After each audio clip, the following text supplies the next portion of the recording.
Coral da meia-noite. A neve caía em flocos lentos sobre a pequena cidade de Winterford, cobrindo telhados, galhos e ruas como açúcar em um bolo festivo. Era véspera de Natal, e a igreja de St. Bernard brilhava com luzes douradas, acolhendo moradores e visitantes para a aguardada apresentação do coral infantil Merry Voices, orgulho da comunidade, referência em todo o condado. Helen Brackett, escritora de romances policiais de sucesso moderado e investigadora amadora nas horas vagas, chegara cedo. Gostava do silêncio antes dos eventos, quando podia observar detalhes que a maioria ignorava.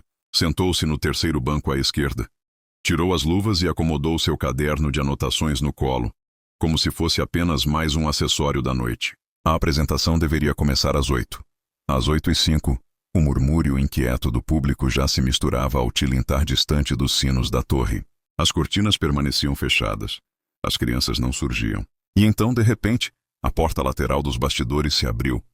Não para revelar o coral, mas um dos pais, o robusto Sr. Fletcher, com o rosto pálido como a neve lá fora. "Chamem ajuda!" ele gritou. O maestro está morto!" O caos tomou conta da igreja. Helen levantou-se e correu até os bastidores antes que alguém tivesse ideia de impedi-la. O corpo do maestro Jonathan Huxley repousava sobre o chão de madeira escura.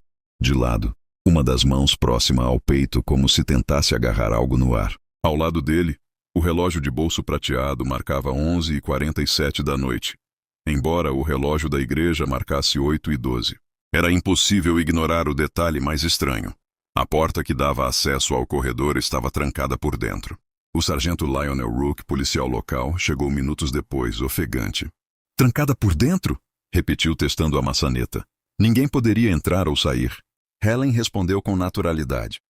"Exceto alguém que quisesse muito que nós achássemos exatamente isso." A neve acumulada do lado de fora da janela estreita, que também estava fechada e trancada, não mostrava pegadas nem marcas de deslocamento.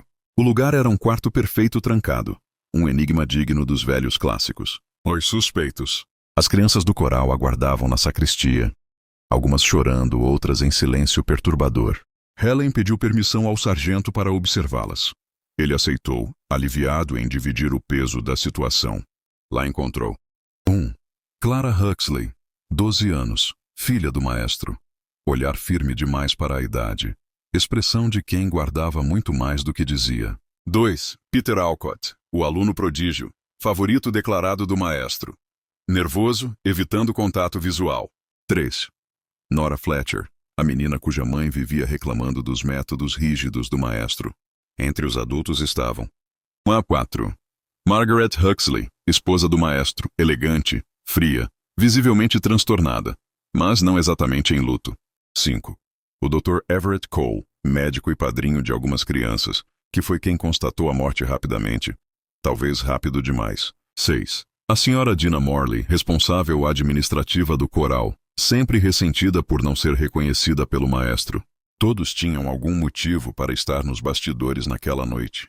Todos possuíam segredos. Pistas que não se encaixavam. Helen analisou meticulosamente a sala do crime. O relógio de bolso do maestro parecia estar atrasado muitas horas. Mas por quê? Acaso fora manipulado? Ou seria o último esforço do maestro para deixar uma mensagem? Ela percebeu também que alguns dos partituras estavam faltando. Não havia sinal de luta. Nenhuma marca no pescoço ou nos pulsos. Morte aparentemente natural. Mas ele não tinha problemas de saúde, garantiu a Sra. Morley, aflita.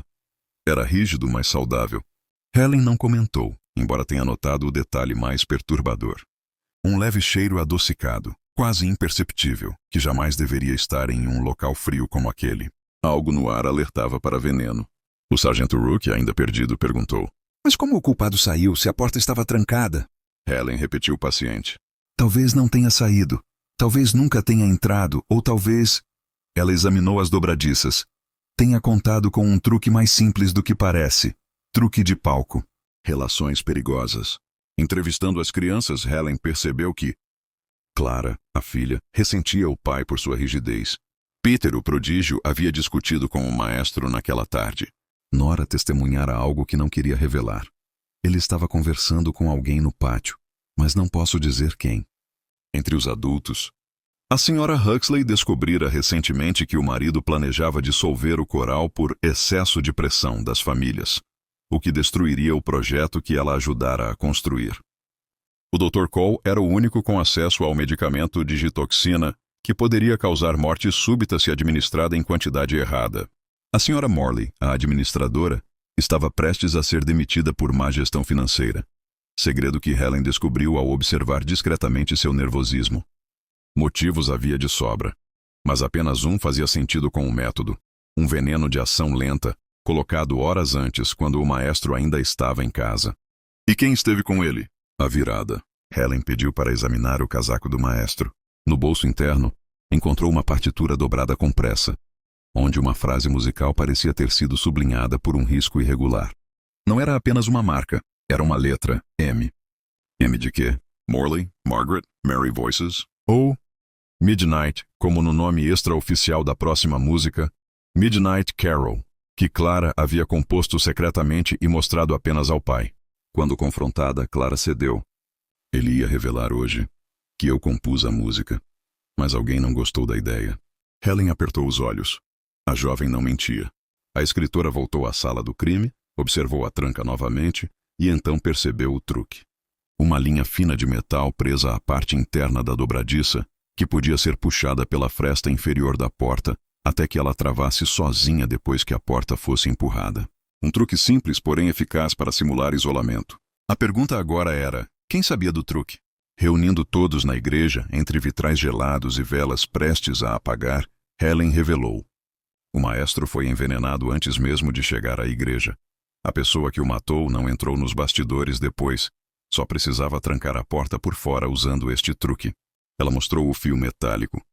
E precisava de acesso à casa do maestro, aos remédios e ao relógio de bolso. Todos se entreolharam. O relógio marcando 11h47 não é uma pista solta, continuou Helen. É a hora em que o veneno começou a agir. A hora exata em que o maestro tomou o que achava ser apenas um calmante, oferecido por... Ela encarou diretamente o Dr. Everett Cole. O médico empalideceu. Jonathan descobriu que eu falsifiquei algumas receitas. Ia denunciar-me. Eu só precisava de tempo para colocar as coisas em ordem. Então atrasou o relógio dele para criar confusão, depois usou a entrada lateral da igreja para preparar o cenário, concluiu Helen. E tentou culpar qualquer um. A esposa, as crianças, até a administradora. O sargento Rook entrou em ação. Confuso, mas eficiente. As crianças choraram. Os adultos murmuraram. Helen permaneceu serena, encarando a neve que caía pela janela.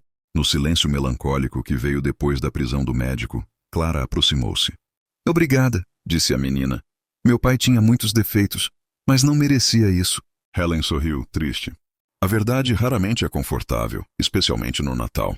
A apresentação daquele ano foi cancelada. Mas na virada da meia-noite, as crianças se reuniram espontaneamente diante da igreja. A neve cintilava sob as lanternas quando começaram a cantar a música composta por Clara, seu Midnight Carol, como uma homenagem ao maestro. E Helen, ouvindo a melodia ecoar pela praça coberta de branco, anotou no caderno. Alguns crimes são resolvidos pela lógica, outros pela coragem de uma criança. Era, afinal, a mais pura essência de um mistério natalino.